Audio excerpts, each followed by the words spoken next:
Glória a Jesus, a paz do Senhor Jesus, igreja. Amém, aleluia. Vamos ficar de pé. Vamos abrir as nossas Bíblias no livro de Atos dos Apóstolos, capítulo de número 1. Deus abençoe a vida do vosso pastor Paulino. Quero louvar a Deus por essa mocidade tão ungida, tão abençoada, bem preparada, que se preocupou em oferecer para Deus um congresso com o seu melhor. A gente percebe isso nos hinos ensaiados, na ligação da igreja, nos irmãos que estão presentes. A Deus seja toda a glória, mas que a vitória nossa é nossa. Deus abençoe, aleluias, parabéns. Deus abençoe também a vida do nosso irmão Claudinei, é isso mesmo? Ele aqui. Deus abençoe. Eu estou um pouquinho rouca, infelizmente eu não tô tão privilegiada quanto a Lucinha, que tem esse gogó de ouro. Então, se puder dar uma melhoradinha no retorno, só aumentar mais um pouquinho, vai me ajudar. Atos dos Apóstolos, capítulo de número 1. Vamos ler alguns versículos da palavra de Deus, igreja. Escrevi o primeiro livro, ó Teófilo, relatando todas as coisas que Jesus começou a fazer e a ensinar, até o dia em que, depois de haver dado os mandamentos por intermédio do Espírito Santo aos apóstolos que escolhera, foi elevado às alturas. A estes também, depois de ter padecido, se apresentou vivo. Se apresentou como? Como é que se apresentou? Se apresentou vivo, com muitas provas incontestáveis, aparecendo-lhe durante 40 dias e falando das coisas concernentes ao reino de Deus. E comendo com eles, determinou-lhes que não se ausentassem de Jerusalém, mas que esperassem a promessa do Pai, o qual disse ele que de mim ouvistes. Porque João, na verdade, vos batizou com água, mas vós sereis batizados com o... É pouca voz para muita gente. Mas vós sereis batizados com o... Oh, glória! Mas vós sereis batizados com o Espírito Santo, não muito depois desses dias. Verso 8. Mas recebereis poder. Recebereis poder. Recebereis poder. Recebereis poder. Mas recebereis poder ao descer sobre vós o Espírito. Ao descer sobre vós o Espírito Santo. E ser-me-eis testemunhas tanto em Judeia como em Jerusalém, em Samaria e até os confins da terra. E dita essas palavras, foi Jesus elevado às alturas à vista deles, e uma nuvem o encobriu dos seus olhos. E estando com eles os olhos fitos no céu, enquanto Jesus subia, eis que 2 varões vestidos de branco se puseram ao lado deles, e lhes disseram: varões galileus, por que é que estáis olhando para as alturas? Esse mesmo Jesus que dentre vós foi assunto aos céus, virá do mesmo modo como viste subir. Diga amém por essa palavra. Quem pode dar glória a Deus por essa palavra? Coloque a sua Bíblia sobre o seu assento, segure a mão do irmão que está de pé ao seu lado. Oh, aleluias! Oh, aleluias! Oh, aleluia! Oh, glória a Deus! Oh, glória a Jesus! Oh, glória a Deus! Oh, presença santa! Quantos aqui desejam ouvir a voz do Senhor? Quantos aqui desejam ouvir Deus falar? Quantos são dependentes dele? Aleluia! Fecha os teus olhos, abra a tua boca e comece a pedir ao Senhor. Peça ao Senhor em oração. Quantos podem começar a orar neste momento? Quantos podem começar a entrar em oração e a pedir ao Senhor: Senhor, fala com a tua igreja. Senhor, fala comigo. Senhor, renova a minha vida. Cadê você que ora? Cadê o crente que ora? Cadê?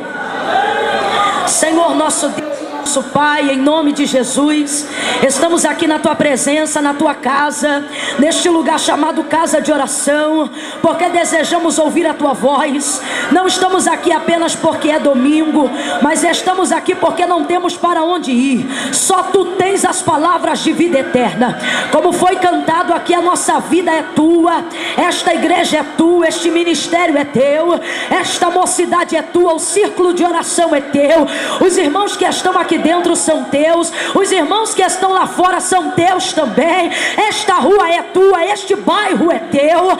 E eu quero te pedir, cerca esse lugar com muralhas de fogo. Vai quebrando toda a resistência do nosso adversário, todo levante do nosso inimigo contra essa festividade, contra este conclame celestial que se faz nesta cidade. E em nome de Jesus, glorifica o teu nome pelo poder da tua palavra. Nós já sabemos que desde quinta-feira o Senhor está salvando, o Senhor está curando, o Senhor está libertando, o Senhor está manifestando a tua glória. E hoje nós declaramos que não será diferente, porque nós acreditamos que tudo é possível ao que crê. E nós estamos aqui porque cremos, porque acreditamos e porque profetizamos assim. Em nome de Jesus, fica conosco e manifesta, Senhor, a tua glória. Continua falando aos nossos corações pelo poder da tua palavra, a tua palavra que é poderosa para convencer, para corrigir, para redarguir, para avivar, para incendiar. Glorifica o teu nome e faz como tu queres. É assim que essa igreja ora e concorda no nome santo de Jesus. E quem assim concorda, diga amém. Ainda antes de tomar o seu assento, dá uma sacudidela na pessoa que está ao seu lado e diga para ela: você tem poder. Não, muito baixinho, muito baixinho. Sacode ela e diga: você tem poder. Isso, se assente poderoso, dando glória a Deus.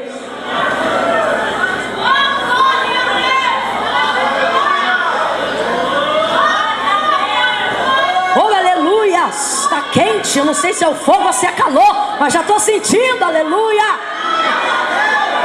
Oh, glória. Eita, Jesus querido. Meu Deus, como é que vai ser isso aqui, gente? Eu já estou sentindo a pradaca. Jesus de Nazaré. Jesus é lindo.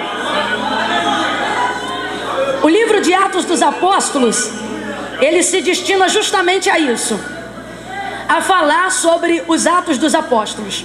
E na verdade ele vai traçar para nós o início e a diretriz dos rudimentos da igreja primitiva, de como começou os alicerces e a base da igreja. E a Bíblia vai dizer que logo nos primeiros dias, depois de Jesus já ter ressuscitado, oh meu Deus, foi embora totalmente, não faça isso comigo não, foi-se embora totalmente, volta aqui do jeito que estava antes.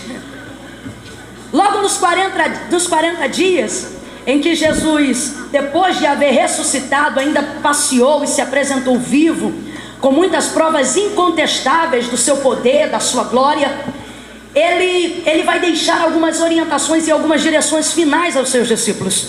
E por que é que ele vai fazer isso? Porque enquanto ele estava presente na terra, não havia a necessidade do templo e nem da igreja, porque aonde Jesus estava, o poder de Deus se manifestava. Mas ele já estava deixando algumas orientações para o seu momento, para a sua assunção. Ele voltaria da onde ele veio e ele precisava deixar os seus discípulos preparados.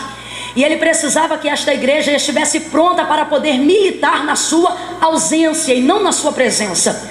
Mateus capítulo 16, versículo de número 24, ele vai dizer aos seus discípulos: se alguém, pois, quiser vir após mim, negue-se a si mesmo, tome sobre si a sua cruz e siga-me. Portanto, qualquer que quiser ganhar a sua vida por amor, perder a sua vida por amor de mim, já ganhou. E qualquer que quiser ganhar a sua vida, já perdeu. Pois que vale ao homem ganhar o mundo inteiro, se em troca disso perder a sua alma?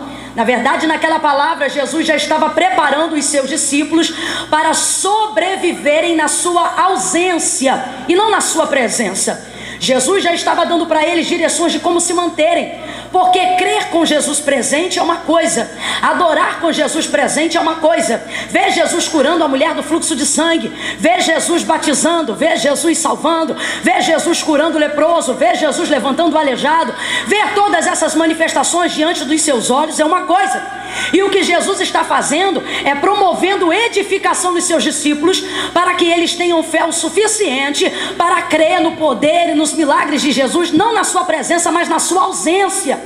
É por isso que antes mesmo dele ir até o Calvário, ele vai liberar uma palavra para os seus discípulos e ele vai dizer assim: eu vos dou poder, e eu vos dou poder. Jesus também vai dizer: não se maravilhem pelas coisas que vocês veem eu fazendo, porque coisas maiores do que essas que eu estou fazendo, vocês farão. E farão aonde? Na minha presença? Não, na minha ausência. Jesus está falando do poder com que a igreja e que com os discípulos iam se manifestar na sua ausência. Era na sua ausência, mas não era na ausência do seu espírito, porque ele vai dizer: eu vou para o meu Pai, mas não vos deixarei só. Eu enviarei um outro Consolador, e ele estará convosco segunda, quarta e sexta, terça, quinta e domingo. E ele estará convosco todos os dias, até a consumação dos séculos. Oh, aleluias. E ele estará convosco todos os dias até a consumação dos séculos. Jesus então está preparando os seus discípulos para sobreviverem na sua ausência. E agora nesses 40 dias ele vai trazer mais uma vez a manifestação da sua palavra de poder. Antes mesmo de ter sido morto, ele vai dizer: e eu vos dou poder. E eu vos dou poder. E eu vos dou poder. E esse poder é para quê? Poder para curar. Ele disse assim: vocês entrarão em cidades e abençoarão os lugares que vocês forem recebidos com paz. E se esse lugar receber bem vocês, a minha paz será sobre este lugar. E se não for, vocês terão autoridade para sacudir a poeira dos vossos pés e das vossas vestes e sair dessa cidade e retirar a minha paz e a vossa paz dessa cidade. E eu vos dou poder. Poder para quê? Para curar os enfermos, para expulsar demônios. E eu vos dou poder para quê? Para arrebentar cadeados, correntes e grilhões. E eu vos dou poder. Poder para quê? Ele vai dizer: vocês comerão até coisas mortíferas, e estas coisas não lhe farão dano algum. É muito poder, igreja. Ele disse que daria poder para esmagar a cabeça da serpente. É muito poder. Porém, isto tudo ele falou enquanto estava presente. Ele havia liberado esta palavra. Esta palavra era uma promessa que ainda não tinha se cumprido.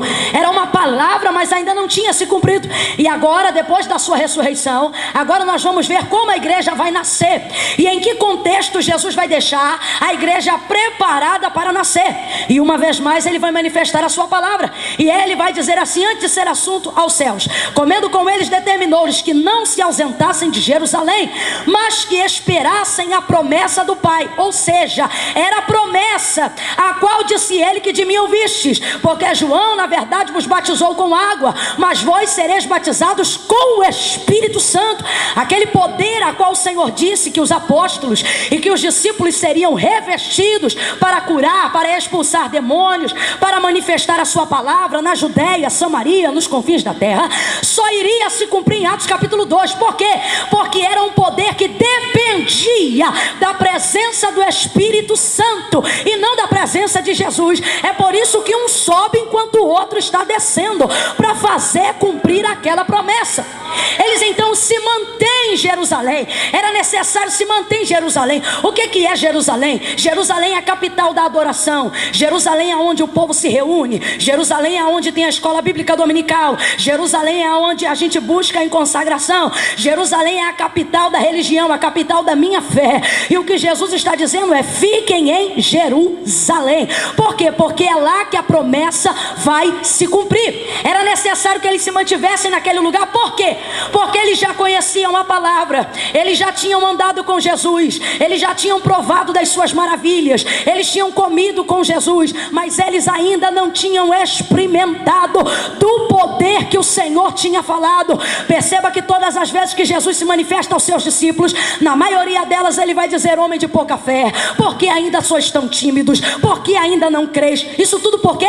Porque faltava poder. E o que Jesus está dizendo é que esta igreja, que estes apóstolos, é que este povo vai fazer uma obra maior do que a que ele fez enquanto ele esteve aqui. E para que isto aconteça, eles precisam de poder. Eles precisam de poder. Eles precisam de poder.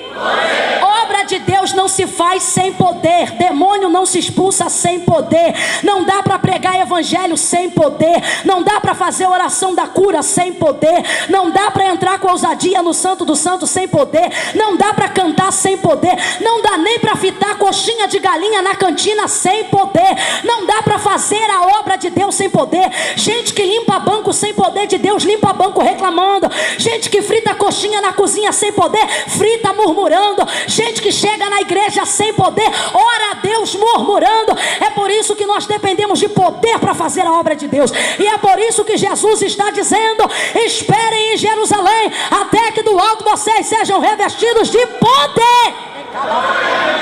Porque sem poder a igreja é massacrada. Sem poder vocês vão ser massacrados. Sem poder o sistema vai acabar com vocês. Sem poder o governo vai acabar com vocês. Sem poder a Constituição vai acabar. Não ausentem-se, não saiam de Jerusalém enquanto vocês não tiverem poder. Era necessário poder.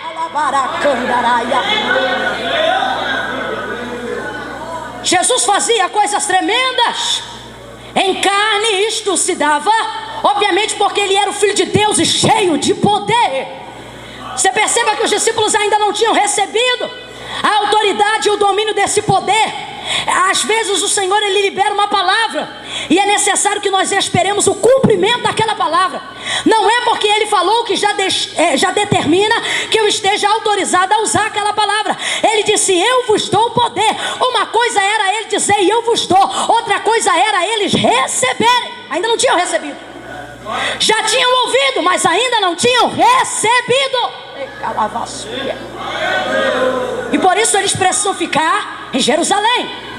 João Batista, quando veio anunciando e pregando o reino de Deus, ele era o homem habilitado por Deus para dar início e abertura à pregação do evangelho sobre a face da terra.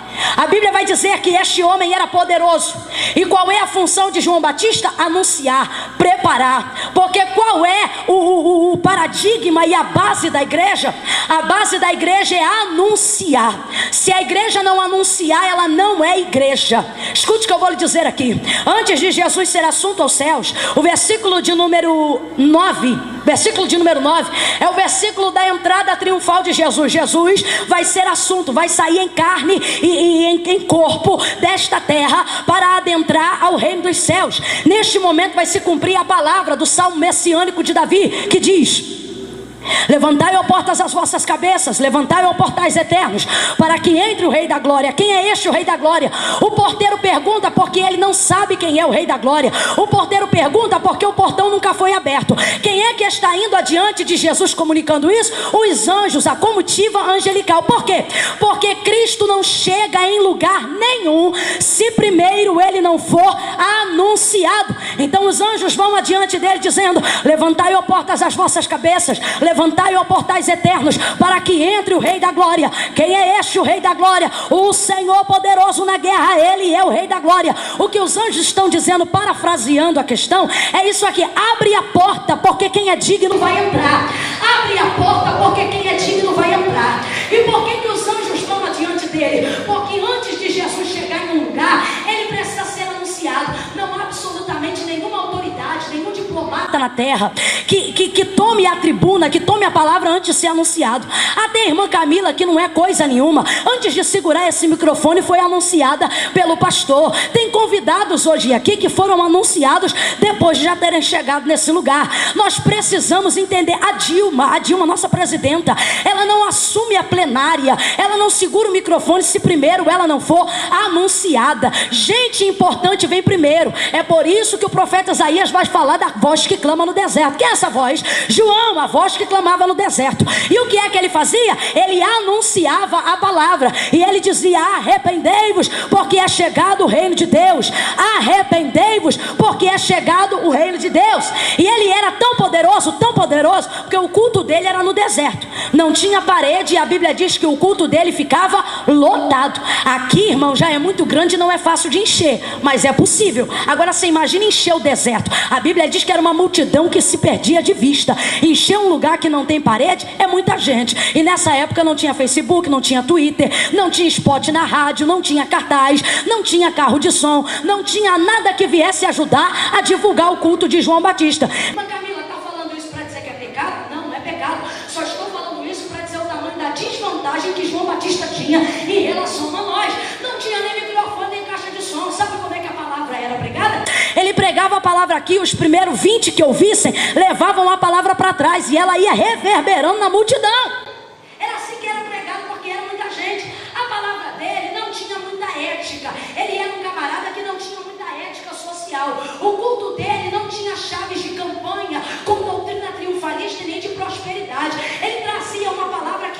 forte, mas que era verdadeira. Ele dizia: arrependei-vos, arrependei-vos, arrependei-vos, porque é chegado o Reino de Deus. E ainda assim o culto ficava lotado. Sabe por quê? Porque o que o povo está procurando não é apenas uma palavra que massageia o ego. O que o povo está procurando é uma palavra verdadeira. Você acha que todo mundo que estava no culto de João Batista gostava do que ele falava? Não gostava, porque verdade é assim: a gente não gosta, mas fica lá para ouvir. A gente não gosta, mas vai lá para poder ouvir. Você acha que todo mundo que está aqui gosta das verdades que são ditas? Não gosta não, mas domingo que vem volta para ouvir, porque é esta verdade que nos conserta, é esta verdade que nos corrige, é esta verdade que nos confronta. João Batista então aparece anunciando, e ele tinha poder para isso. Tinha muita coisa que o culto de João Batista não tinha, mas tinha uma coisa que ele tinha. E o que é que ele tinha? Ele tinha verdade na boca. E mais o que é que ele tinha? Ele tinha poder de Deus na vida. Mas Camilo, o que é que não pode faltar para a igreja? Não pode faltar para a igreja verdade, e não pode faltar para a igreja poder. A igreja sobrevive sem tudo aquilo que ela tem hoje, mas a igreja nunca sobreviverá se ela não tiver em sua boca uma palavra de verdade. João Batista aparece pregando uma palavra de verdade, uma palavra com poder. E enquanto ele prega aquela palavra, o deserto vai se enchendo. E por causa do poder que ele tinha, o povo começa a pensar que ele era o Cristo, porque ele era muito poderoso. E o povo começa a dizer: João Batista, fala a verdade, tu és o Cristo. Não é possível, tu deves ser o Cristo. Fala a verdade, tu és o Cristo. E a Bíblia vai dizer assim: e falou a verdade e não mentiu, dizendo: não o sou. Aquele que vem após mim já é antes do que eu, porque foi nascido primeiro do que eu, do qual eu não sou digno de desatar a alparca dos seus pés. Eu vos batizo com água para arrependimento dos pecados, mas aquele que vem após mim, este vos batizará com fogo. Aleluia. Então é porque é que você está anunciando, João Batista? Eu preciso anunciar. Isso aqui sou eu parafraseando. Eu preciso anunciar, porque Cristo não vem enquanto ele não for anunciado. Cristo não aparece enquanto ele não for. Ele não se manifesta enquanto ele não for. Ele não aparece no contexto enquanto ele não for. A promessa não se cumpre enquanto ele não for anunciado. João Batista é a tipologia da igreja que Jesus quer na terra.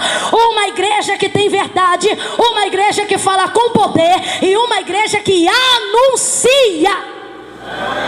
Tem que anunciar. Como eu já disse aqui, não há absolutamente nenhuma personalidade importante sobre esta terra que assuma um contexto, que entre num cenário, que segure um microfone, que assuma uma tribuna sem ser anunciada, que fará o nosso Senhor Jesus Cristo. Uma das características principais da sua vinda, arrebatamento da sua igreja e juízo é esta. Ele vai dar esta característica. Ele vai dizer que ele não vem enquanto este evangelho não for anunciado, ou seja, enquanto o nome dele não for manifesto em todos os lugares. Por quê? Porque Cristo não aparece enquanto ele não for anunciado. A igreja não pode perder a característica de anunciar. Só que o que o Senhor está dizendo é: fiquem em Jerusalém, porque enquanto vocês não tiverem poder, vocês não vão conseguir anunciar como se deve. E eles ficam em Jerusalém, esperando a promessa. Qual promessa é essa? A promessa de Atos dos Apóstolos, capítulo de número 2, de serem revestidos de poder. Pegue na mão da pessoa que está ao seu lado de novo e diga para ela: você tem poder. Você tem poder, diga para ela. Desse jeito é por isso que ela não está acreditando. Pega a mão dela, segura na mão dela, segura na unção de Deus. Se só de pegar na mão dela você já sente alguma coisa, já solta um glória. Agora soltou, agora sacode ela e diga: você tem poder. Oh, aleluia. Essa igreja precisa se manifestar com poder. Nós precisamos fazer a obra de Deus com poder. Esta igreja, ela ainda não podia fazer isso, porque ela estava esperando o cumprimento dessa promessa. Deus te abençoe, minha irmã.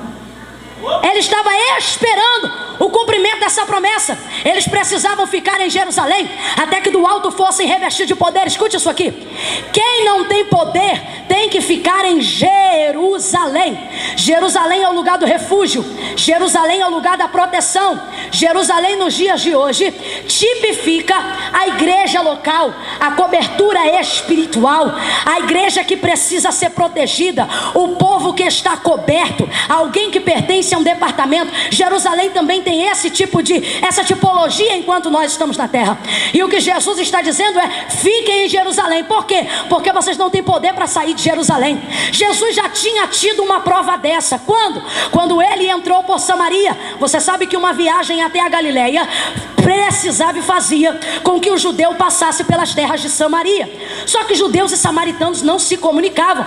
Por causa disso, a viagem que um judeu fazia até chegar a Galileia, para não ter que entrar em Samaria, ela durava 6 dias. O camarada saía de onde ele estava e para poder chegar até a Galileia, ele dava uma volta na cidade de Samaria, só para não ter que entrar na cidade de Samaria, porque judeus e samaritanos não se comunicavam. Quem tem preconceito ainda não recebeu o poder.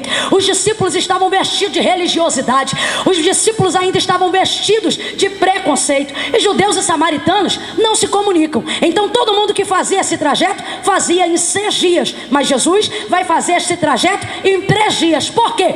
Porque ao invés de dar a volta pela cidade de Samaria, ele entra bem por dentro dos portais de Samaria. E a Bíblia vai dizer, João capítulo 4, e era-lhe necessário passar por Samaria. Chegando em Samaria, ele se assenta junto à fonte de Jacó, e ali ele espera uma mulher samaritana. E ele, ao ela se aproximar, ele começa a estabelecer um diálogo com ela. E os discípulos que estão em volta, escute isso aqui, eles estão tendo a oportunidade de manifestar poder, mas eles ainda não entenderam o que é poder. E quando eles veem Jesus conversando com uma mulher samaritana, sendo ela samaritana e ele judeu, começam a razoar nos seus corações: será que ele não sabe que esta mulher é samaritana e que judeus e samaritanos não se comunicam? Aí Jesus vai liberar uma palavra e vai dizer assim: faz o seguinte, pega um dinheiro e vai comprar comida, e dispensa eles daquele cenário, dispensa eles da fonte de Jacó, e automaticamente dispensa eles também de terem a oportunidade de ver o que alguém com poder é capaz de fazer. Eles não estavam preparados para isso. Sabe por quê? Gente que não está preparado para ver o poder de Deus só se envolve com coisa da terra. Gente que não está preparado para ver o poder de Deus não pode ficar no ambiente espiritual. Gente que não está preparado para ver o poder de Deus não entende um crente falando com um macumbeiro. Gente que não está preparado para ver o poder de Deus não entende uma jovem dando atenção a uma menina que não é crente. Gente que não está acostumado com o poder de Deus não entende uma menina santa de Deus dando um tempo na hora do recreio para dar atenção a alguém que não é santo. Muito pelo contrário, está na lama do pecado. Quem não tem poder de Deus não entende, e começa a pensar: como é que essa irmã está falando com aquela mulher? Como é que esse irmão está entrando na casa daquele varão? Como é que essa jovem está andando com aquela fulana de tal? Os discípulos estavam mais ou menos assim. Então Jesus vai dizer para eles: vai comprar comida, porque de coisas da terra vocês entendem. E eles saem e vão comprar comida. E depois que eles se ausentam, a obra começa a ser feita. Sabe por quê? A obra não pode ser feita por gente preconceituosa. A obra não pode ser feita por gente preconceituosa. Eu vou repetir esta palavra na autoridade que Deus está me confiando nesta noite. A obra não pode ser feita por gente preconceituosa.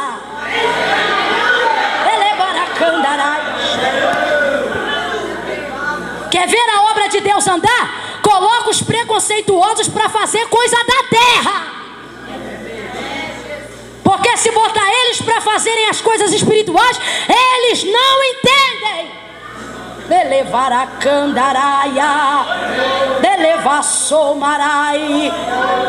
A Bíblia diz que Jesus manda eles partirem. Por quê, gente? Olha para cá. Porque eles ainda não tinham poder suficiente para ver a manifestação daquilo que Jesus estava prestes a fazer através da vida daquela mulher pecadora.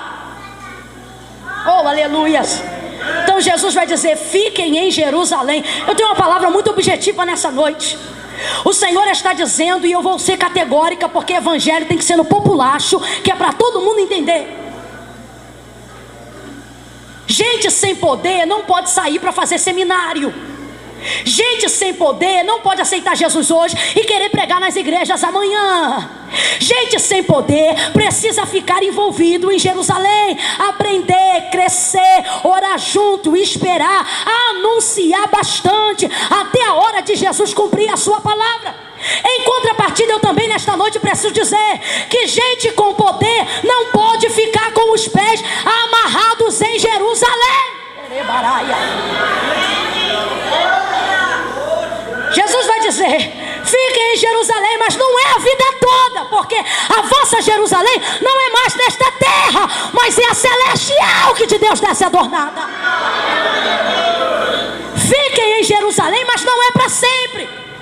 Fiquem em Jerusalém, mas não morem em Jerusalém, porque Jerusalém vai ser lugar de passagem para vocês e não de estadia. Esta Jerusalém, nesta época da igreja moderna, tipifica o lugar em que eu faço parte. Você sabia que um bom judeu e alguém que de fato e de verdade respeita a cultura judaizante e que de fato e de verdade é judeu, ele precisa ir a Jerusalém todos os anos, pelo menos uma vez por ano? Para quê? Para trazer memória da capital, para trazer memória das suas origens, para trazer memória do seu sacrifício.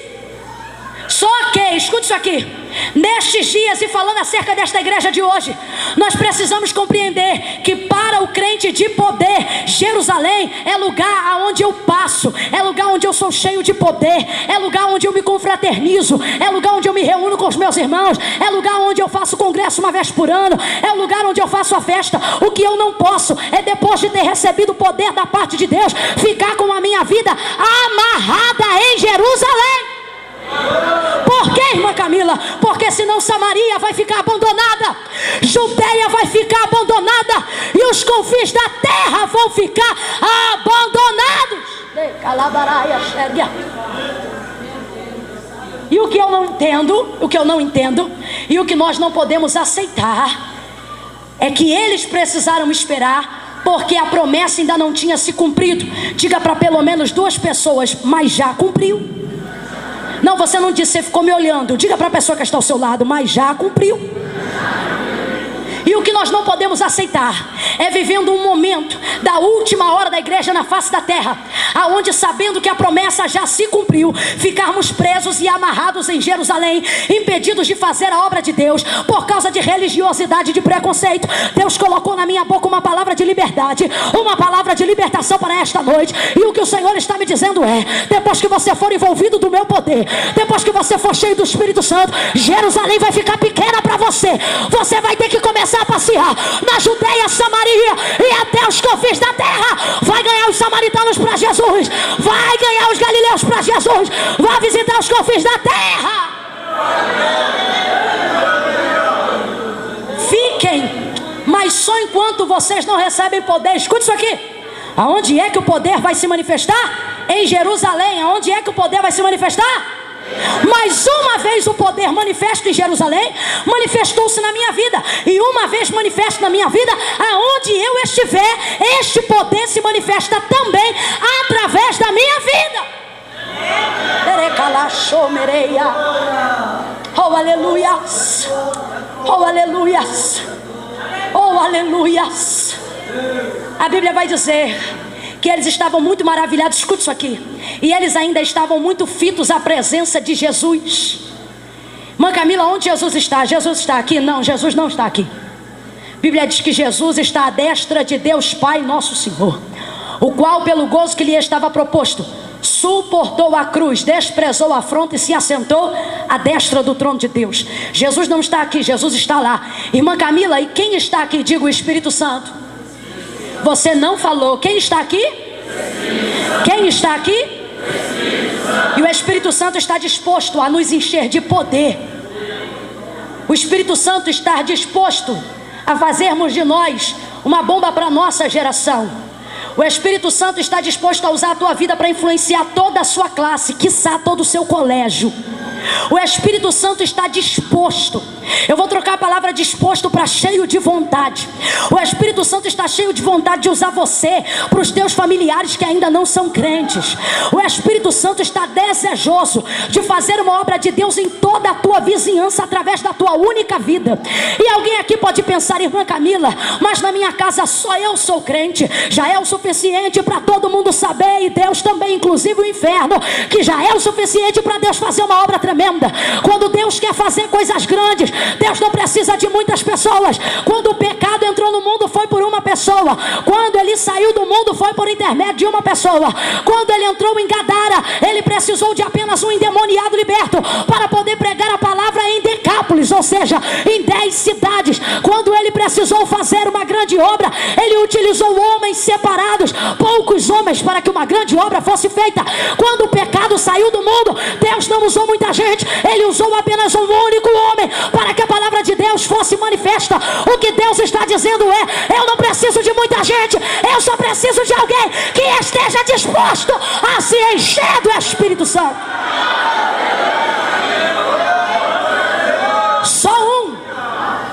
Só um. Eu já me proponho. Quantos mais querem se dispor nessa noite? Oh, aleluias, aleluias. Esta igreja aparece nesse contexto anunciando. Esta igreja aparece nesse contexto profetizando. E esta igreja aparece neste contexto orando. A Bíblia vai dizer que agora Jesus vai se ausentar da presença deles. Os pés dele começam a sair do chão, e Jesus começa a flutuar. Jesus começa a subir. Não é David Copperfield, não é mágica, não é Mr. M. É nada mais, nada menos do que o poder genuíno de Deus. Ele vai tirando os pés do chão e ele começa a subir, subir. Diga: Jesus subiu. Você não falou. Diga: Jesus subiu e sumiu. Diga: subiu e sumiu. Jesus subiu e sumiu, e isso foi um espetáculo. Diga: um espetáculo. Gente, isso foi um espetáculo da glória de Deus. Pare para pensar em uma era e em uma época onde ninguém tem noção, onde ninguém nunca viu uma coisa dessa. De repente Jesus começa a sair do chão, e de repente Jesus começa a subir, e a Bíblia diz que os anjos vão adiante dele, e de repente o céu se abre e Jesus passa pelas nuvens e some. E a Bíblia vai dizer que isto aconteceu à vista deles. É um espetáculo ou não é? É para dar glória a Deus ou não é? É coisa do Cristo ressurreto ou não é? É coisa daquele que ressuscitou ao terceiro dia e venceu a morte ou não é? Ele está glorificado, ele está tremendo, ele está cheio de poder, ele está indo para a destra de Deus Pai. E depois de ter comido e conversado com os discípulos, a Bíblia diz que ele se retira pelas nuvens. É muita glória, é muito poder, é um espetáculo da glória. Só que acaba, escute isso aqui, só que acaba. Jesus subiu e sumiu. Jesus subiu e... Só que eles estão extasiados pelo espetáculo da glória. Por que eles estão extasiados pelo espetáculo da glória? Porque Jesus sempre age com muita glória. É muita cura, é muita cruzada, é muita unção, é muito evangelismo. E sabe qual é o problema? O problema é que agora ele está subindo e está sumindo. E conforme ele vai sumindo, a impressão que dá é que a glória está indo, o poder está indo, a unção está indo. A impressão que dá é que a cura está indo, é que a manifestação dos milagres está indo, porque tudo isto eles tinham focado em Jesus. E agora Jesus sumiu. E a Bíblia diz que eles ficam parados, olhando para o alto. Jesus subiu e sumiu. E 2 anjos que deveriam ter subido, não subiram, ficaram aqui na terra. Por quê? Porque eles perceberam que os discípulos ficaram paralisados com o que eles acabaram de ver. Então a Bíblia vai dizer que esses seres param do lado de Pedro e dos varões galileus que se encontravam presentes, e diz assim para eles: varões galileus, o que é que estás olhando para as alturas?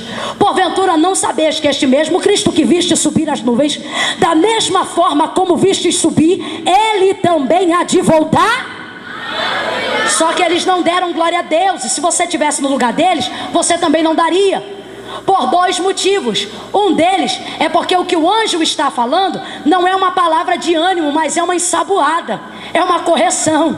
O que os anjos estão querendo dizer é o seguinte: o que é que vocês estão fazendo parado, olhando para a altura de alguém que nem mais está aqui, já foi embora? O que é que vocês estão fazendo olhando para alguém que não está aqui? Porventura vocês não sabem que esse mesmo que foi vai voltar? O que os anjos estão querendo dizer é o seguinte: e quando ele voltar, ele vai encontrar vocês assim, apalermados, olhando para o céu? O que os anjos estão dizendo, e a conotação profética deste momento significa, sabe o quê? Obra de Deus não se faz com espetáculo. Obra de Deus não se faz com manifestações grandiosas. Sabe por quê? Espetáculos passam, congressos são maravilhosos. A gente sai dos congressos extasiados do poder de Deus. Quem está trabalhando no congresso, então, parece que vive o congresso mais quando passa do que quando ele está acontecendo. Fica falando do hino, e aquele dia, aquela hora e aquela palavra. Parece que só quando passa que a gente começa a ruminar tudo que a gente recebeu, porque o espetáculo é muito grande, os hinos são perfeitos. Tem culto igual celebração de congresso? Não tem, não. É telão todo dia, pastor? É telão todo dia? Não, não é. É telão no congresso, é telão na festa. É um espetáculo da glória de Deus. Do que é que nós estamos falando? Nós estamos falando da apresentação triunfante do nosso Senhor. Estamos falando de dias específicos, para glórias específicas, para manifestações específicas. Ninguém faz um congresso esperando a mesma manifestação de um culto de terça-feira. Ninguém faz um congresso esperando a mesma manifestação de uma escola bíblica dominical. Todo mundo que faz um congresso faz um aparato maior para poder receber uma coisa maior, para poder adorar maior, para poder adorar melhor, sempre maior. Só que isso passa, porque a igreja não vive de congresso, igreja não vive de espetáculo. Quem está me entendendo, diga eu. Verdade ou não, gente? Quem está me entendendo, diga eu. É mais ou menos a mesma coisa. O que Jesus está dando para eles através daquele acontecimento é uma impulsão. Sabe qual é o propósito dos congressos e das festas? Impulsionarem a gente para frente. A gente parece que sai deles mais crente. A gente parece que sai deles mais ungido. A gente parece que sai deles mais transformado. A gente parece que sai deles mais convertidos. Só que o evento passa. E o que é que fica, irmã Camila? Fica o resultado do que nós podemos viver nos dias de espetáculo da glória. Porém, nós não podemos achar que viveremos a vida toda apenas no espetáculo da glória. Quando os anjos estão dizendo para eles: o que é que estás olhando para a altura? Ele está dizendo assim: passou, agora vai trabalhar. Passou, agora vai fazer a igreja. Passou, agora vai colocar em prática o que vocês aprenderam. Eu gosto muito de congresso de festa porque a gente aprende muita coisa neles, mas a gente só tem a oportunidade de demonstrar o quanto a gente recebeu quando ele acaba. Porque hoje está todo mundo aqui, hoje eu estou aqui, e eu só vou ter a oportunidade de demonstrar tudo que eu recebi nesse congresso quando eu voltar para minha casa. Porque é lá que vai se manifestar não o espetáculo da glória, mas o que a glória causou em mim depois do espetáculo. Você quer ver se o congresso é bom? Hoje é domingo, vai até segunda-feira. Qual é o próximo dia de culto da semana seguinte? Terça-feira. Quer ver se o congresso foi bom? É a gente ver na terça-feira todos os jovens que estão aqui hoje de novo. Sabe quando a gente vê se o congresso é bom? Porque eu sei que as irmãs também estão no congresso.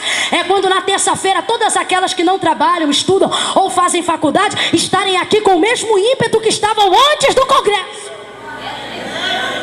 O que Jesus está dizendo através desse cenário profético é: o que os anjos estão dizendo é: ele subiu e sumiu, mas vocês ficaram.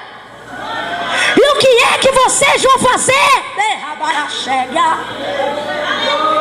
O que eles estão dizendo é: ele já está na glória, mas vocês estão na terra.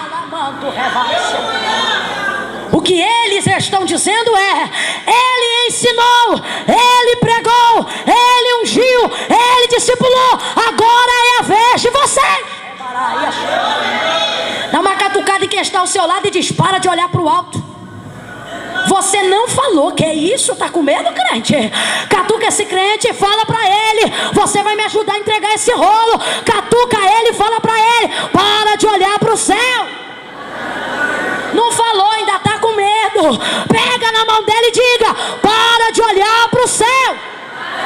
Agora pega o seu pezinho direito, pega o pezinho direito, dá uma batidinha assim no chão, bate, bate. Agora diga assim: eu sou da terra.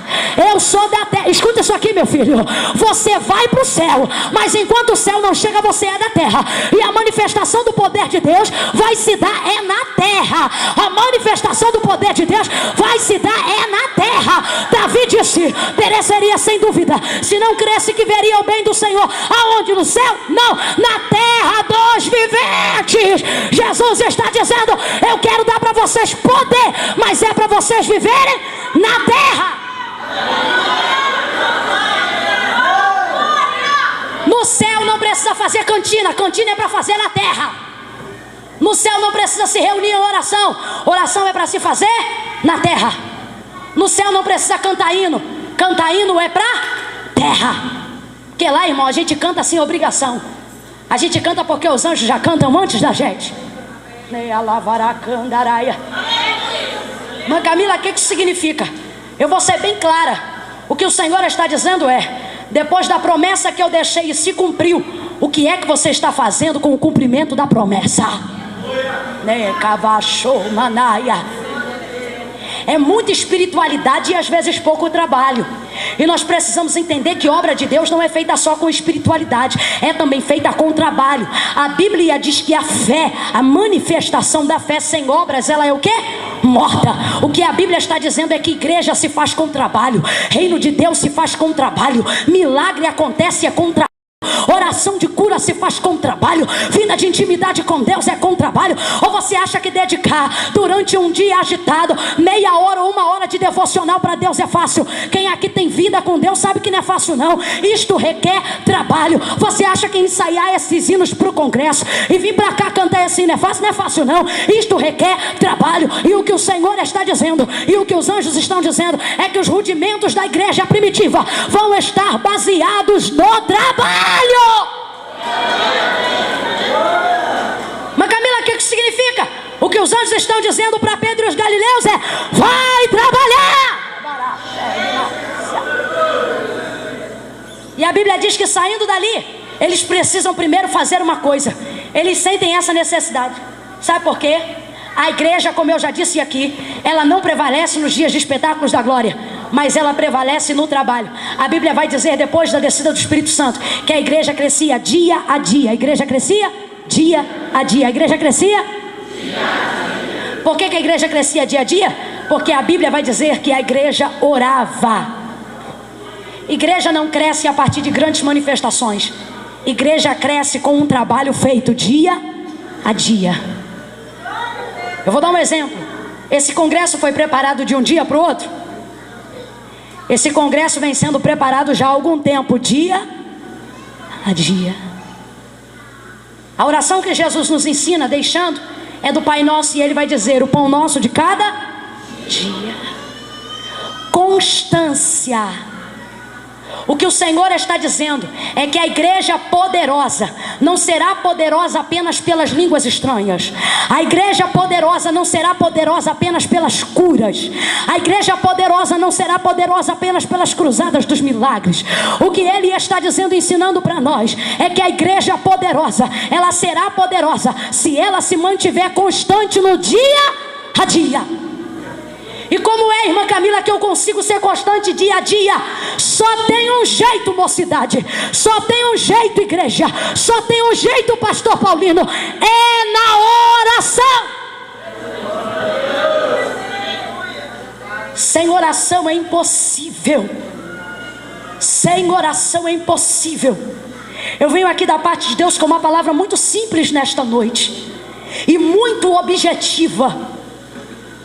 O Senhor me trouxe aqui para poder dizer que os rudimentos da igreja, que que a base da igreja, os alicerces da igreja, a manifestação do poder do qual a igreja, os jovens, eu, você, desejamos realizar através do nome de Jesus, ele não se dará por outro meio se não for por intermédio da oração. Nós precisamos voltar à prática da oração. A verdade é que a igreja tem perdido o fluxo da oração. A verdade é que com o passar dos dias nós temos perdido o dinamismo da oração. A gente sua para capinar quintal, a gente sua para arrumar casa, a gente sua para lavar louça, mas ninguém sua mais para orar. Eu gosto daquele tempo quando a gente toma banho, ou quando é bom quando isso acontece. A gente toma banho e vai dobrar o joelho antes de dormir, dizendo assim: já tomei banho, agora vou orar e vou dormir. Mas só que quando entra em oração, ora tanto, começa a pingar tanto, começa a suar tanto, que depois da oração tem que voltar para o banheiro e tomar outro banho, porque enquanto orava suou de tanto fluxo que tinha na oração. A gente gasta ímpeto, a gente gasta vontade, a gente gasta dinamismo com tanta coisa que não acrescenta na nossa vida. Por que é que não vamos gastar ímpeto, vontade, suor, lágrimas, joelho com a nossa intimidade com Deus? O Senhor quer manifestar o seu poder, mas nesta noite ele me trouxe aqui, não apenas como pregadora, mas como profetisa da verdade, para poder dizer a mim e a você: volte a orar.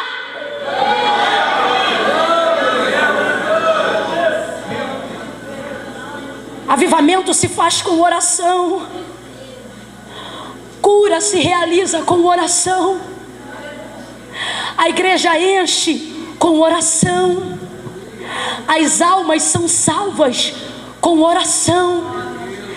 Deus responde a oração do crente que tem a sua voz identificada no céu. Escute isso aqui: orar com a igreja é muito bom, mas não é a mesma coisa.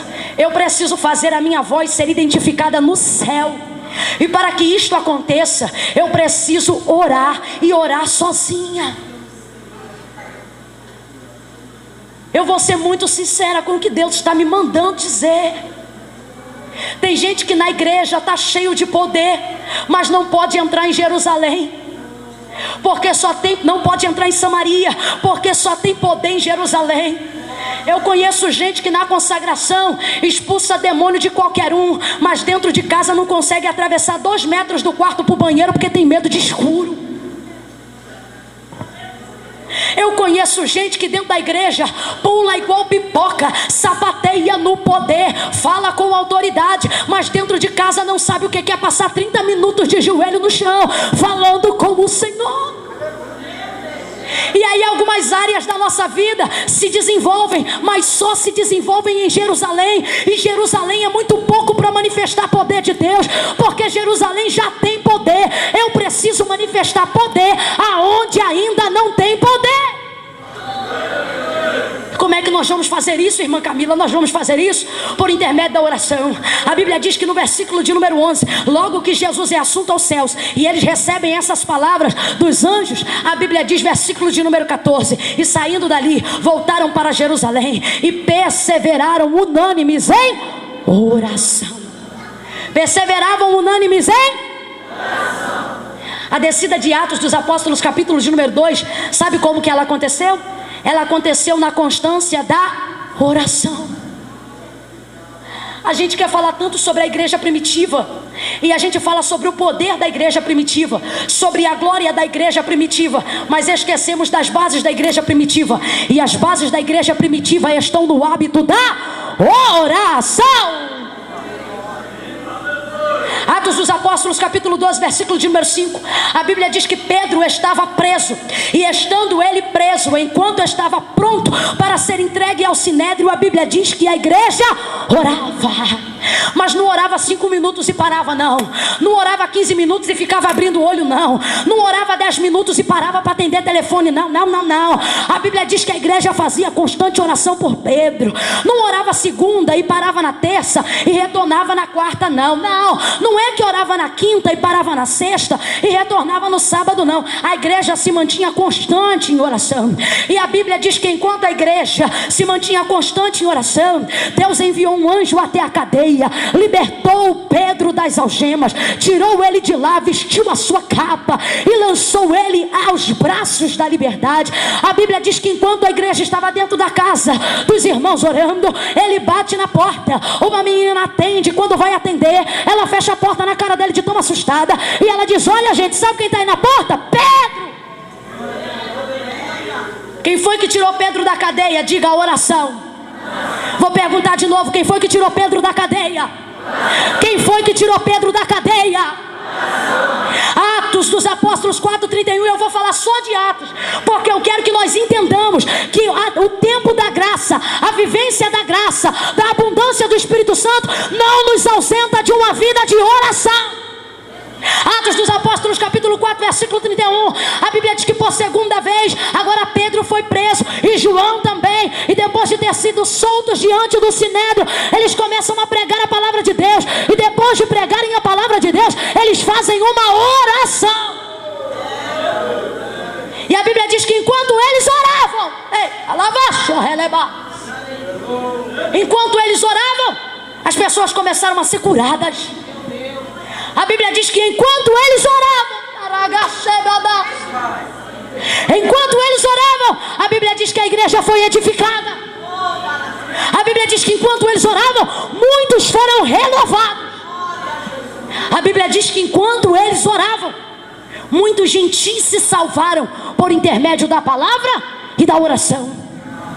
A Bíblia diz que enquanto eles oravam, de repente o Espírito Santo começou a batizar, e todos os que estavam no lugar foram cheios do poder de Deus. A Bíblia diz que tudo isso aconteceu enquanto eles oravam. Atos capítulo 14 versículo 20. Paulo e Barnabé estão em Listra, e depois de Paulo ter sido apedrejado por ter pregado o evangelho, a Bíblia vai dizer que ele foi tido como morto. E estando morto, lançaram ele como se fora morto para fora da cidade e deixaram ele jogado no chão. E a Bíblia diz que os servos do Senhor que existiam naquele lugar começaram a se levantar em direção aonde Paulo estava. E ali nós vamos ver a identificação do primeiro círculo de oração.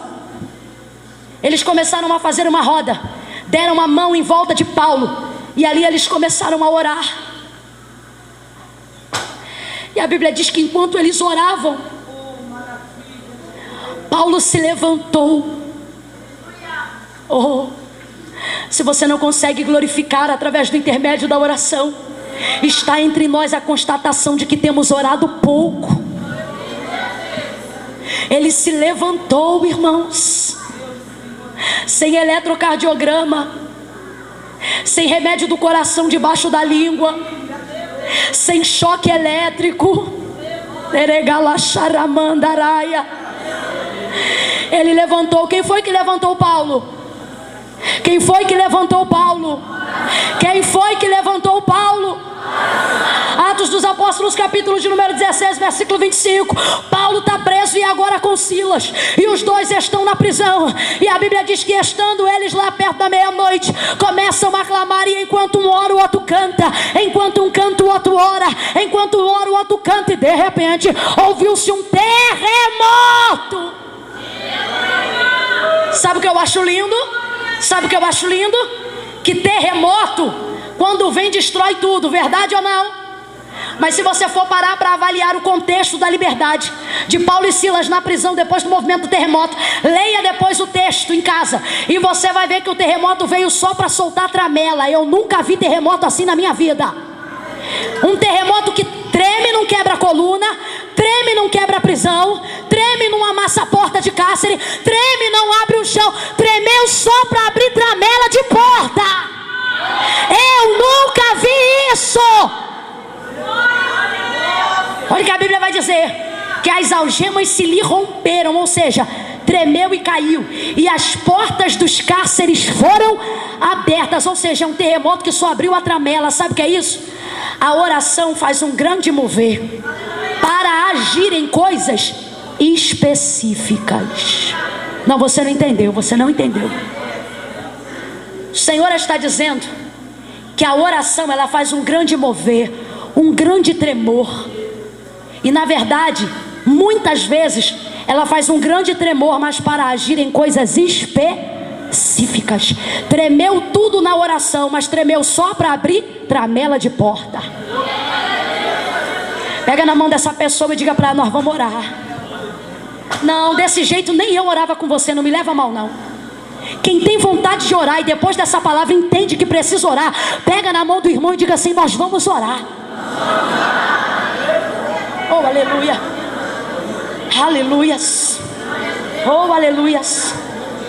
O que eu não posso fazer por intermédio da palavra, Deus pode fazer, mas só fará por intermédio da oração. Gente que não tem fluxo de oração é muito triste. Eu vivi muitos anos da minha vida sem fluxo de oração. E você identifica uma pessoa que não tem fluxo de oração assim, ó. Dentro da igreja você já percebe ela. Pastor conhece quem tem fluxo de oração e quem não tem. Porque quem está aqui em cima às vezes é impelido a orar de olho aberto, para poder ficar de olho no que está acontecendo, porque é responsável pela igreja, não é verdade? E quem está aqui em cima logo percebe quem não tem fluxo de oração. Porque quem está embaixo não precisa abrir o olho toda hora, porque tem porteiro lá e tem pastor aqui. É só se envolver no fluxo da oração. Mas quando diz assim: vamos orar, fecha os seus olhos, curva sua cabeça, ele fecha o olho, curva a cabeça, e de 1 em 1 minuto ele abre, olha, fecha. Abre, olha e fecha. Abre, olha e fecha. Se passar uma criança bonitinha, oh, que bonitinha, mané. Aí ele abre e fecha. E se alguém catucar, ele para. Não me catuque quando eu estiver orando não, senão você vai ficar sem graça. Pode me catucar, pode me furar, que eu não abro o meu olho. Eu estou falando com Deus. Se a gente não interrompe nem gente falando com gente, que fará gente falando com Deus? Irmã Camila, qual é o valor da minha oração? O valor que eu dou para ela. Irmã Camila, o que a minha oração pode fazer? A minha oração faz o que eu digo que ela pode. Como assim, irmã Camila? Já viu gente que oferece e sempre dá para o outro a oração da sobra? O que é a oração da sobra? A igreja moderna é uma igreja muito imediatista. Isso é bom por um lado e ruim por outro. Qual é o lado bom, irmã Camila? O lado bom é que os crentes estão mais eficazes. Quando alguém chega para você dizendo que está passando por provação, você não quer só orar. Você quer dar um dinheiro, você quer passar no mercado, você quer dar uma assistência social. Verdade ou não? Verdade ou não? Verdade, a gente quer logo ajudar. Porém, isso não nos exime de orar e de entender que a oração vem antes da eficácia do momento. Eu vou dar um exemplo para você. Tem crente que quando a gente precisa da oração dele ou da ajuda dele, a gente chega para ele e diz: olha, eu vou dar um exemplo. Eu tô com um cheque para bater e minha conta tá sem dinheiro e tá sem fundo. Aí eu chego para Débora e digo: Débora, eu tô ruim demais, Débora. Eu tô com cheque para bater na minha conta, o cheque vai bater lá e eu tô sem fundo para cobrir. O que eu vou fazer? Se a Débora é crente de verdade, é minha amiga e quer me ajudar, ela pega aquele cheque, pega um dinheiro que ela tem, me empresta se ela puder, e eu cubro aquele cheque. Amém. Só que nem sempre nós podemos. Amém ou não amém? E às vezes Deus permite justamente a escassez para diminuir o tamanho do nosso poder, porque senão o poder dele não aparece. Porque o poder de Deus só se manifesta na nossa fraqueza. Tem que estar fraco. Alguém diz assim: irmã Camila, eu estou orando e não melhora. É porque Deus quer fazer milagre. E quando Deus quer fazer milagre, espere a coisa ficar pior. Irmã Camila, se a coisa estiver pior, o que eu faço? Vai orando. Por quê? Porque a oração estreita, a oração aperta a bênção de Deus. Aí se eu chego para Débora um dia e confesso para ela uma necessidade que não é dinheiro, que não pode ser coberta, deixa eu ver aqui, uma enfermidade. Débora, eu estou sabendo que eu estou com uma enfermidade e é estágio terminal. O médico já disse que não tem remédio, não tem nada que possa me curar desta enfermidade. E agora, Débora? Aí quando a Débora não tem nada para fazer por mim, eu e a Débora, a gente quer fazer assim, ó. Vamos supor que é a Débora que está enferma, que é a Débora que está em estágio terminal. Aí eu digo assim: poxa, Débora, mas não fica assim não. A gente dá aquela batidinha no ombro do colega, diz assim: fica assim não, porque eu vou orar por você. É a oração da sobra. Como assim a oração da sobra? Já que eu não tenho nada que eu possa fazer por você, eu vou orar. Você tá doido, rapaz? Doido, irmã? Você tá. Por quê? Pare de achar que a oração é o resto do que você podia fazer. E comece a entender que a oração é mais forte do que o que você podia fazer se tivesse. Mãe Camila, qual é o valor que tem a minha oração? O valor que eu dou para ela. Se o que eu quero dar para Débora é oração de sobra, e eu vou bater no ombrinho dela com, eu queria fazer alguma coisa, mas já que eu não posso, eu vou. Não é assim que a gente faz, gente? Que desgraça de oração é essa? Não leva a mal não, mas essa oração não cura nem dor de cabeça. Essa oração não anima nem o espírito.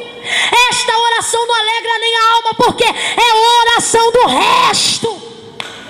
E a igreja está começando a entrar no costume de fazer oração do resto. Irmão, porque a gente não pode fazer nada, a gente só pode orar. Então vamos orar e não acontece nada. Lata vazia. Por quê? Porque você não sacou a oração da prioridade, você sacou a oração do resto. Você disse, já que eu não tenho nada, eu vou orar. Não. Tendo ou não tendo, a minha dinâmica é orar. Sabe do que eu gosto e o que eu aprendi? Minhas maiores lições vieram de gente simples.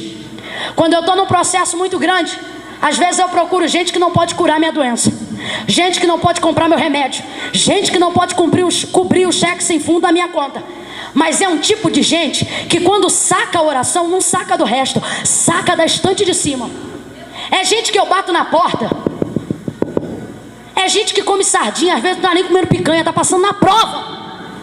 Mas é gente que quando eu bato na porta e digo assim, minha amada, estou passando por isso e por isso, eu chego abatida, eu chego triste. Mas aí a amada olha para mim e diz assim, peraí, não fica assim não, porque nós vamos orar. Eu até me ajeito, que a pessoa fala com tanta autoridade que eu até creio.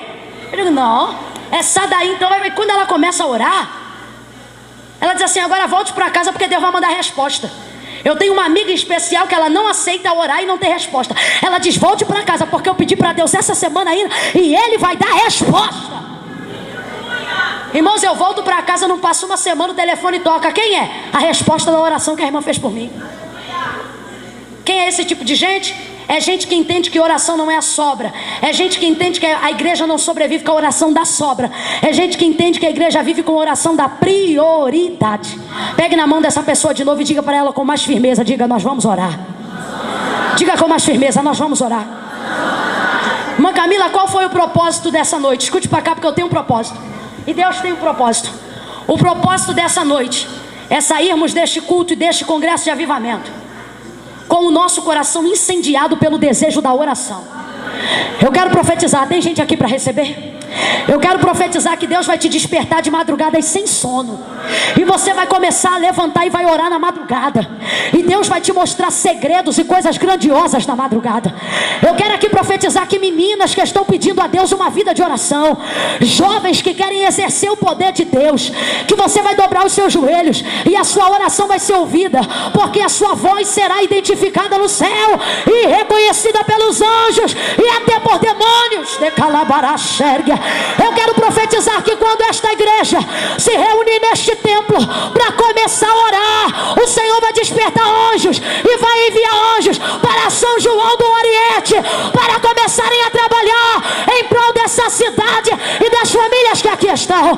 Eu quero profetizar que Deus vai levantar um centro de oração neste lugar através da sua vida. Quem acredita nisso fica de pé num salto de glória.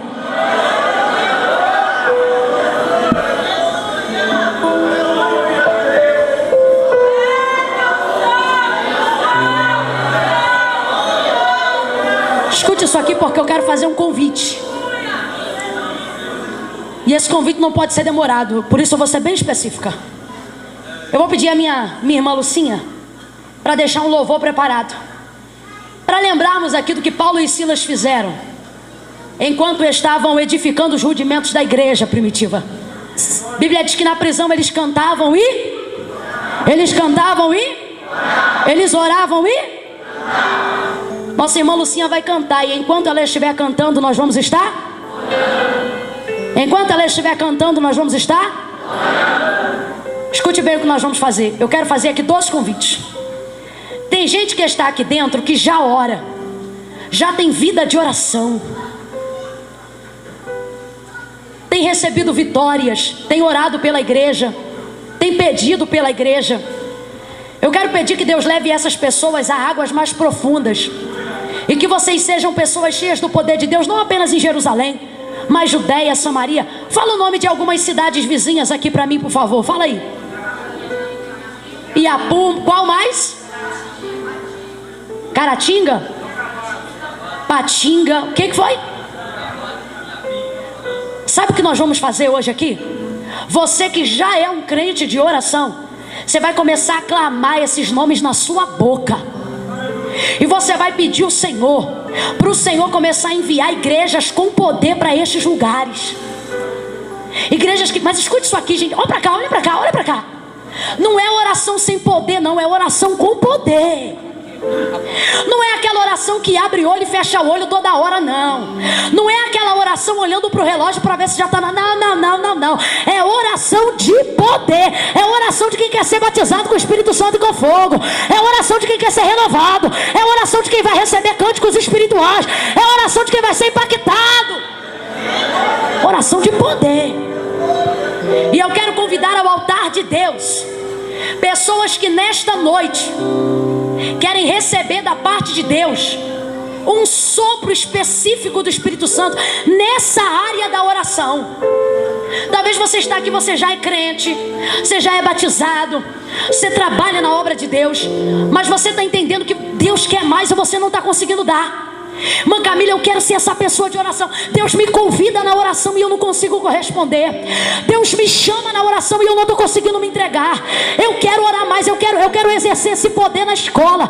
E eu não quero orar só para ficar em casa com poder, não. Eu quero orar para ser cheio de poder.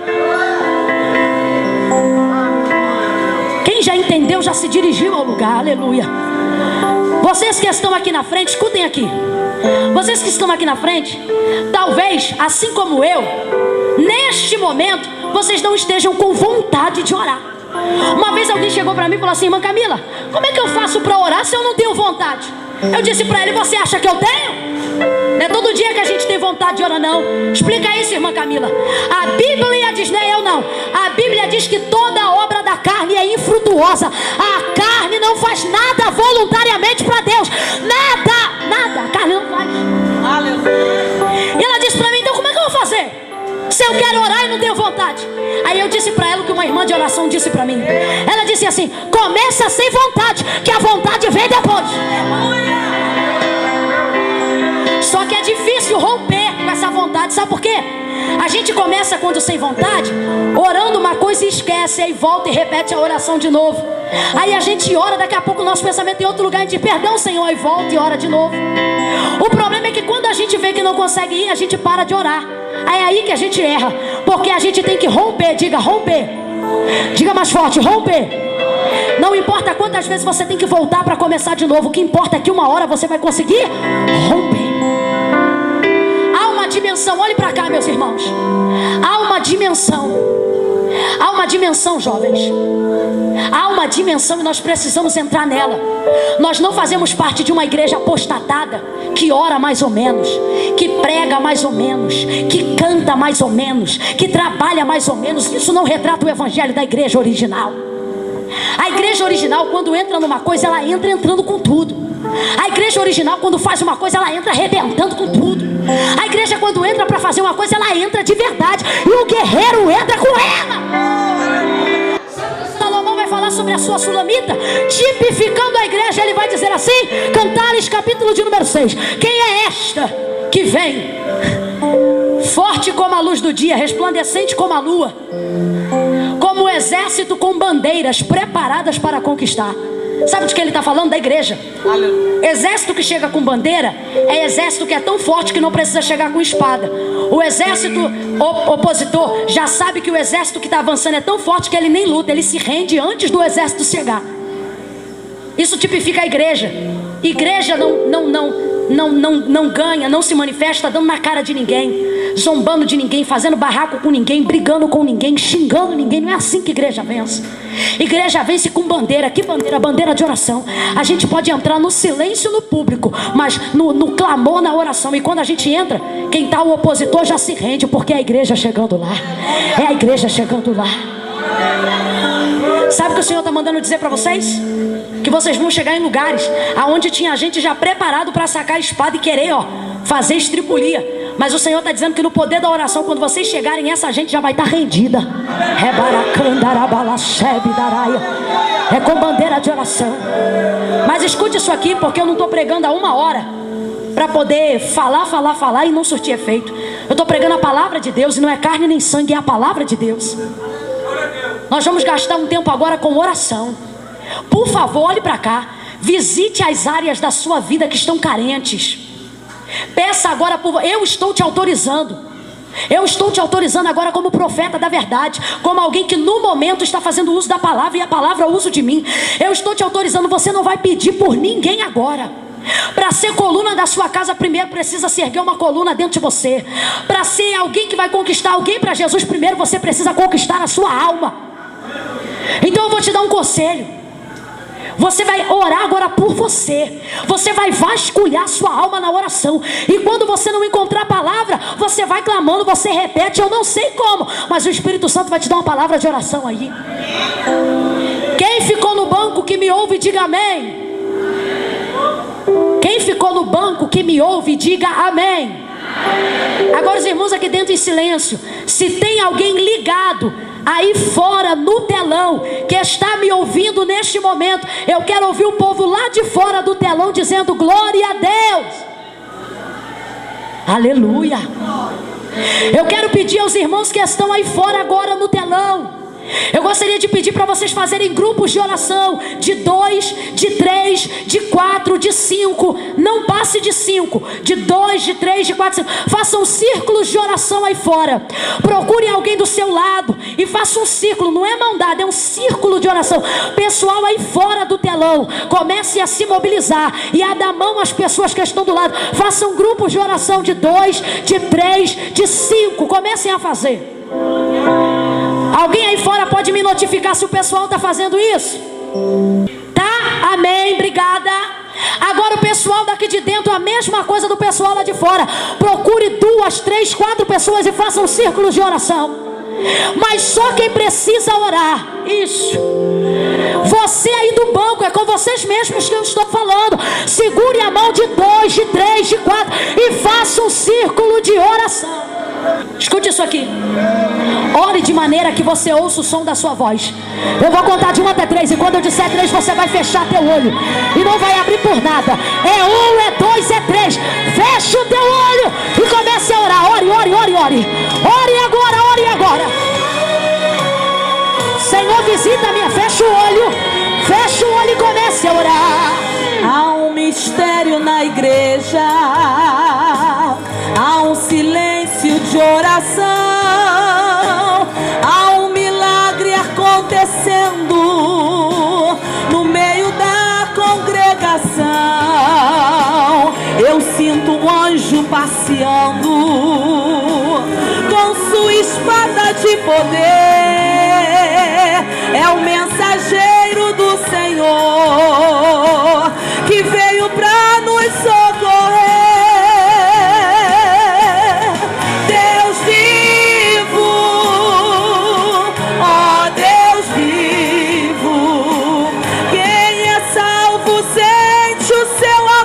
Presente, pois estás aqui. Deus vivo, ó Deus vivo, enche, torna tudo novo e abençoa o povo. Enche a nossa vida e confia em ti.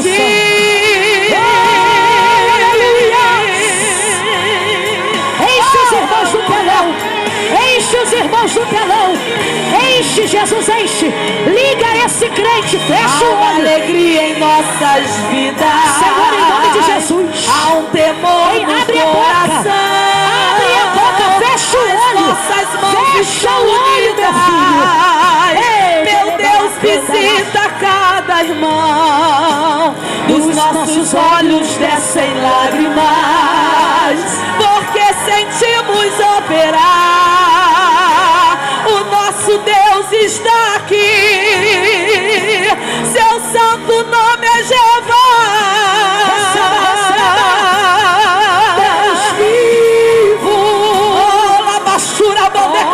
vivo.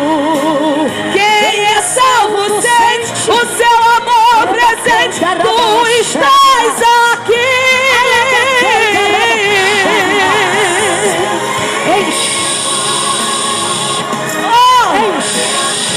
Aleluia! Torna tudo novo e abençoa o povo que confia em ti. Aviva, Senhor.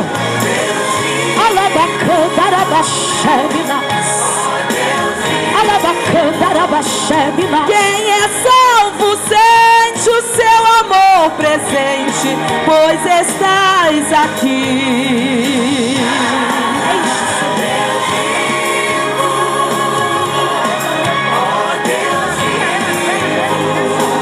Torna tudo novo e abençoa o povo que confia em ti. Torna tudo novo e abençoa o povo que confia em ti.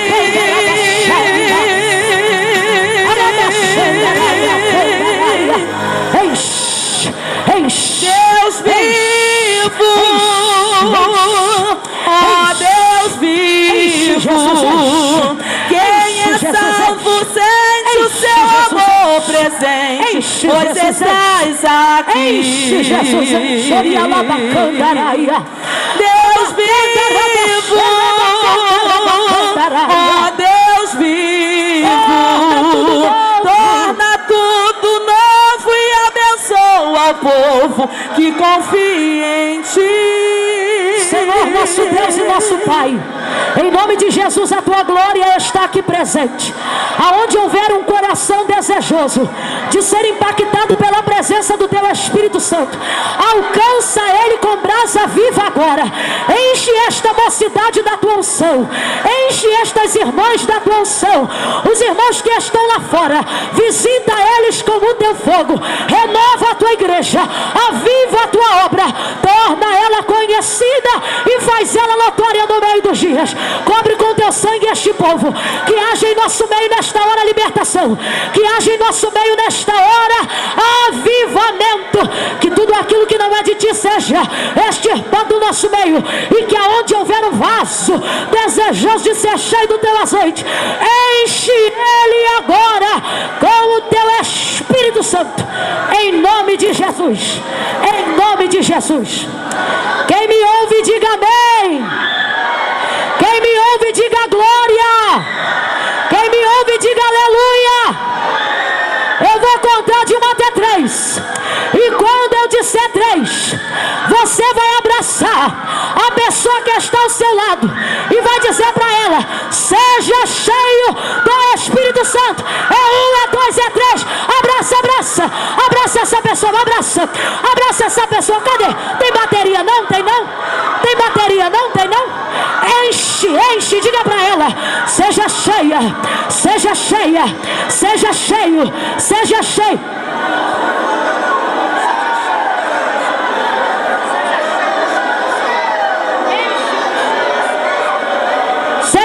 Seja cheio do Espírito Santo.